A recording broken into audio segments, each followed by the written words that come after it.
Dinshaw Tamboli is an individual who is disciplined, focused, committed, and dedicated to bring to fruition whatever he undertakes. A very good thought about a very noble and a humble person, Dinshaw Tamboli. I'm so happy and I'm so proud today that I have a friend and a guide with me named as Dinshaw Tamboli. But if I may say that it's only Dinshaw Tamboli, I may be wrong, because it's always been Dinshaw and Bachi for the world together. What they have done, I have seen with my own eyes. What they have done for the community, what they have done for the people who are not so well to do, the people who are striving to come up in their life, the children, and in all sorts of field. It's not only that they have kept their heart and mind to it, they have kept their soul inside all these people. If you go in some of the villages in South Gujarat, he's like a father figure to them. For certain people, he's like a god. Such a humble person who has never thought about his name to be engraved anywhere or his name to be kept anywhere. This couple, Dinshaw and Bachi, have done a tremendous and wonderful job in their life. As we say in Gujarati, that jivta jivat best, that is what they have got. Whether you do the prayers for them or not, they have lived their life. A prayer for them which I will always say, that may they be blessed till they live. Gaya ji gaya sha tao kshapano yao zavahi immat athro afri vane. Jetla raat એ લોકો જીવે તેટલા તંદુરસ્તી ભર્યા જીવે એવી મારી ખરા દિલની ડુબાઓ ઈરાન શાહ કબૂલ કરે અથ જમિયાત યથા આફરી નામી. What can I really say about this very wonderful, wonderful person? He is what you can call a rare human being. Extraordinary in every sense of the term. Ever smiling, ever reaching out, attuned to everybody's problems. He's a terrific friend, in fact a great, great friend, and a wonderful person to know. There is a verse in our Gujarati, or rather a song, which epitomizes this man, which in fact are so apt as far as Dinshaw is concerned. It goes something like this: Satyano sacho raha batave, enu naam chhe Dinshaji, pyar thi saune gale lagave, enu naam chhe Dinshaji. राह भूले लो राही मले तो तेने राह बतावे, दर्द बीजानु होय के तेनु दर्द ने ए अपनावे. જીવનના રસ્તા પર હરદમ ચાલે જોઈ વિચારી, ભાષા હૃદયની એવી જે ઇન્સાનને લાગે પ્યારી. હર દિલમાં એ જોત જલાવે, એનું નામ છે દિનસાજી, પ્યારથી સૌને ગલે લગાવે, એનું નામ છે દિનસાજી. I honestly and truly feel blessed that in my lifetime I've come to know this wonderful human being. As I said, a great friend, and for me, a terrific, terrific brother. Thanks, Dinshaw, for being what you are.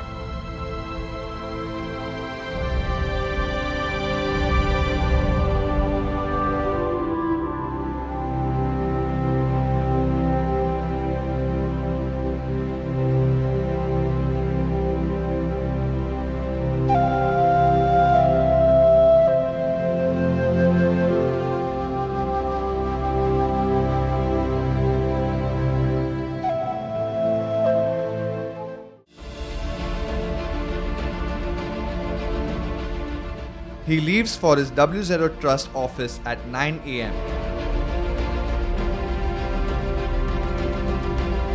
And by the time he reaches around 9:30 am, his staff, who he considers as his colleagues, are already at their workstations.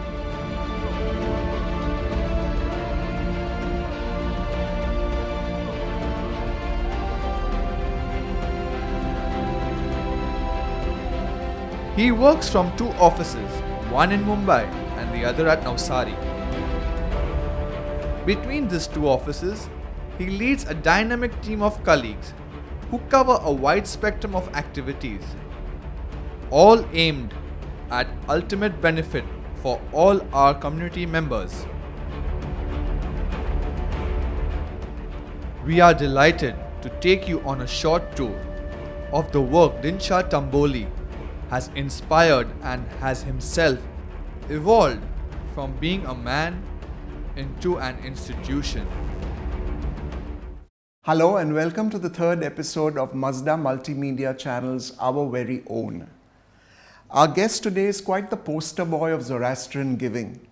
After a long, illustrious career in corporate life, he served the community through the Bombay Parsi Panchayat as a trustee, and now he's a full-time philanthropist. Meet Dinshaw Tamboli. Hi Farrokh, thank you for having me. Welcome to the show, Dinshaw ji. Let's talk about some numbers, Dinshaw ji, to begin with. The 3 WZO Trusts that you chair and lead for the last 3 decades, what all they've done. And this is from your own published numbers as a giver. 22 crores in interest-free financial support to self-employed, to about 1,200 Zoroastrians. True. At 128 locations. You rehabilitated 504 families of poor Zoroastrian farmers in 206 villages at a cost of 7 crores. You converted huts of 313 families into pakka cottages, senior citizen centers in Navsari, sanatorium in Sanjan. You redeveloped 18 buildings which house about 113 families at nominal license fees. And all this is in addition to all the regular help and support in terms of education aid, in terms of medical support, etc. Let's talk about the current pandemic. In the second wave alone, your trusts have helped people, about 600 beneficiaries you've reported, with 1.82 crores to help them. Tell us a little more about this, Dinshaw ji. Well Farrokh, it's no secret that the pandemic has played havoc with the lives of people all over the world, not only our community. Huge tolls have been taken, not only in terms of lives having been lost, but also in terms of financial difficulties. That has caused people grief due to the huge expenses on hospitalization and treatment. Many jobs have been lost. Yes. And in most cases, salaries are paid irregularly or they are not being paid at all. Businesses have suffered, professionals have suffered, clergy has suffered, and those dependent on agriculture and allied rural-based incomes have also been affected. We extended from the WZO Trust massive support to Zoroastrians affected by raising funds from community members from all over the world. Whilst during the second wave, we have so far extended support to the tune of 1 crore 82 lakhs. Yes. During the first wave, we had extended support to the tune of 2 crores and 55 lakhs. Mm-hmm. Each and every rupee that has been expended was received by way of donations from donors big and small from all parts of the world. I mean, our community owes a great deal to the open-heartedness of our donors that we have in all pockets of the world. True, true. How do you and the trusts balance the importance of making somebody self-reliant versus making them dependent on doles, etc.? So how do you ensure that a beneficiary does not get dependent on doles? Well, we have always given equal weightage to alleviating poverty as well as to make individuals self-reliant. My colleagues and I have always considered charity and philanthropy to be quite different from one another. Our perception of charity is of extending financial support by way of grants to those who are economically challenged, elders, infirm, and the handicapped. Philanthropy, on the other hand, is what we pursue when we undertake projects that facilitate individuals to become self-reliant, become independent, pursue professions that would enable them to stand on their own feet. Stand on their own feet. It has been our policy to encourage and support community members to be self-employed in professions of their choice. Of their choice. I have had the privilege to see firsthand, Dinshaw, in 2018 at the end when I accompanied you to some of your beneficiaries' homes. It's been a privilege to see how they hold you up as their big hope. How do you cope with so much gratitude that is showered on you? Does it not sometimes go to your head? How do you stay grounded? How do you remain real? Well, Farrokh, we do not allow failures to go to our hearts and deter us, or success to go to our heads. We simply focus on what is important. And if things don't work out, we just take another shot at it. We have always believed not to let praise or criticism get to us. It is a weakness to get caught up in either of these. True, so true. Dinshaw, you mentioned that you've been able to do all this work with the help and support of various donors. I know that as a receiver of funds and people who leave behind money to WZO in their wills, you are somebody who can do no wrong. You have strong ties with Fezana, you have strong ties with the Anjuman in Hong Kong and with various individuals such as Parveen Anjal Shroff of Hong Kong. You mentioned that in the last year alone, the trust received 27 crores by way of donation, out of which 25% came from people's wills. One of the reasons I believe for this to happen is the transparency with which your trusts operate. How important is transparency to you, and how important is transparency for other trusts? Transparency is the most important thing that one has to pursue in philanthropy. Donors' confidence has to be first built by rapidly implementing their funds, the funds received from them for various projects, and thereafter equally quickly reporting back to them. That is how we have inspired the confidence of our donors. Time is of the essence in not only helping beneficiaries, but also in informing donors by being transparent and accountable about what we have done with their funds.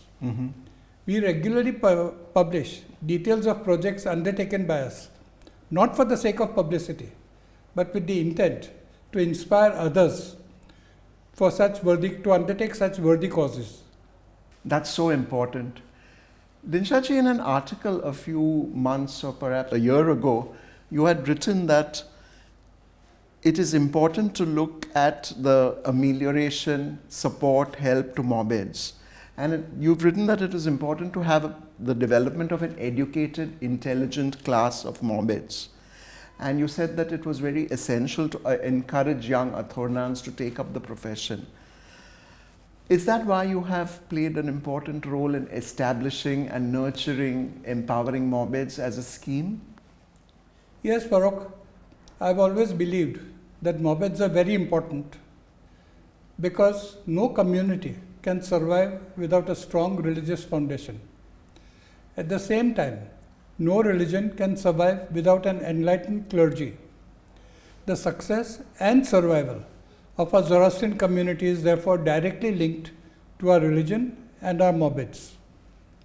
Though morbeds play a very important role, we realized that except for a few morbeds serving in big agyaris, having adequate footfalls, we received requests from many morbeds who, after having professed morbedy as a full-time profession, they find that their incomes were limited and savings were nil in their old age.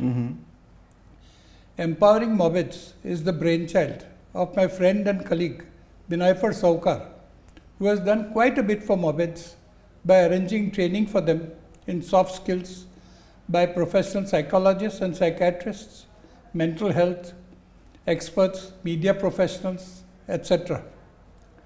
The roadmap envisaged for empowering morbeds is to make them understand their own selves, realize their potential, make them speak better, read more, write more, and interact more. After the incident occurred in Surat in 2019, of a young 15-year-old morbid having suffered severe burns injuries.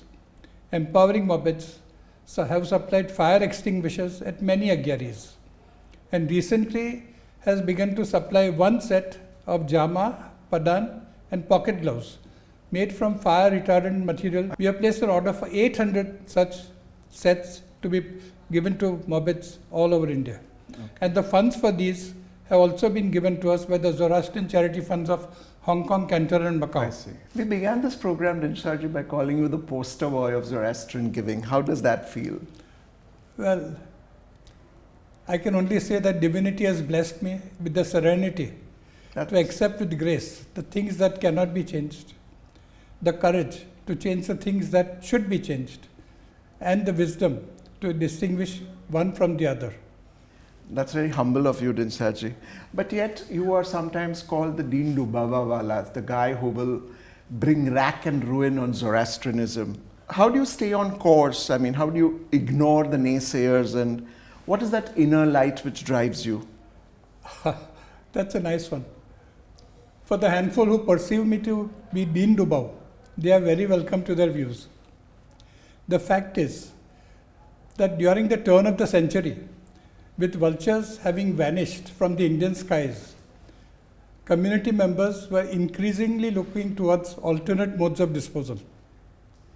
At that juncture, in late 1990s, when I was a trustee of BPP, I had advocated to my colleagues that the use of bungalows at our Dungarwari should be made available for recitation of the 4-day prayers to those who opted for alternate methods of disposal.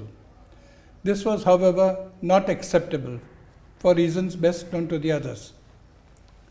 Having always held that the departed should be given a dignified farewell, and being a great believer in the efficacy of our prayers, especially the first 4-day obsequies, which were denied to those opting for cremation, I felt that to be a great injustice being done on families who had opted for alternate modes of disposal. I therefore readily participated in establishing the prayer hall at Worli, from where those opting for alternate modes of disposal are given a very dignified farewell, with obsequies being performed by priests who too believe in this philosophy.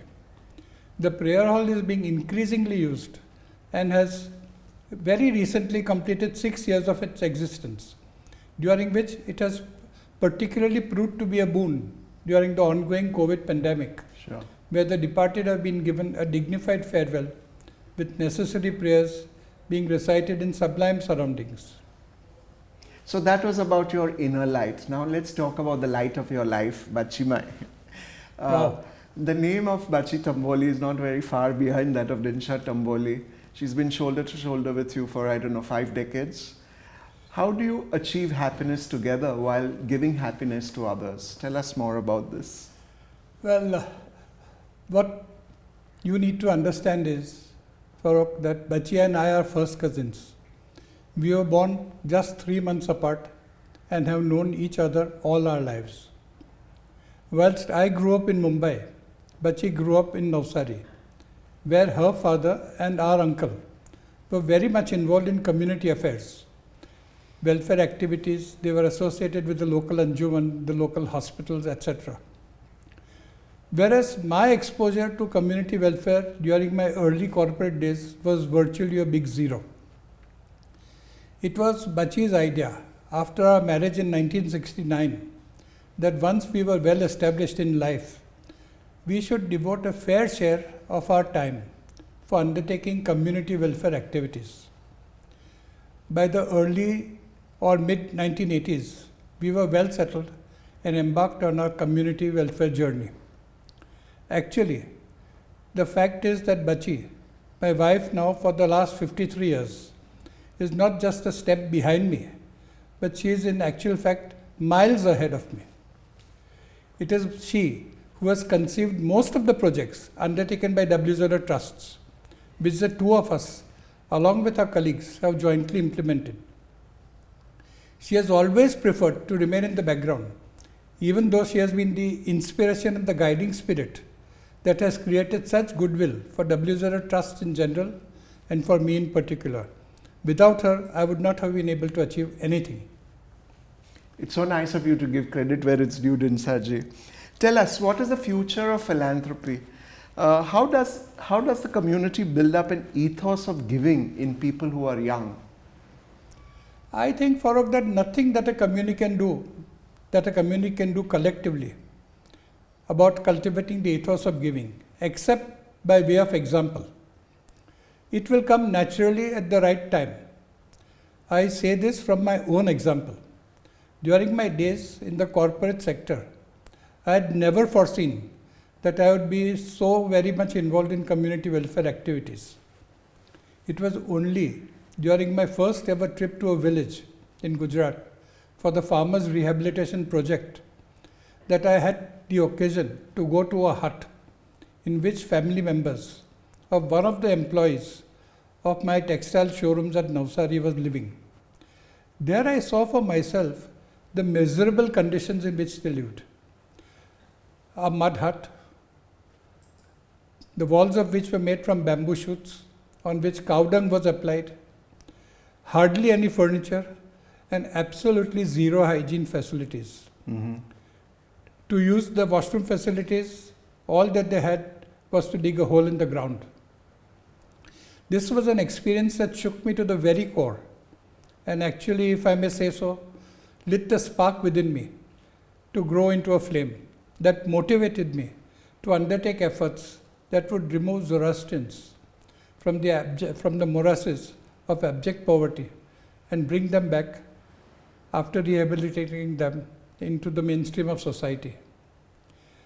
My belief is we must look after the present and allow divinity to look after the future. Have faith in the adage, cometh the hour, cometh the man. The right people will certainly come at the right time to serve the community. And I believe that time is now. That's a very touching story, Dinshaw ji. Are there any final words you'd like to give our audience in terms of where we go from here? Is there any special message for the youth? We have always been a community of achievers, and we are fortunate that we have a youth that is second to none.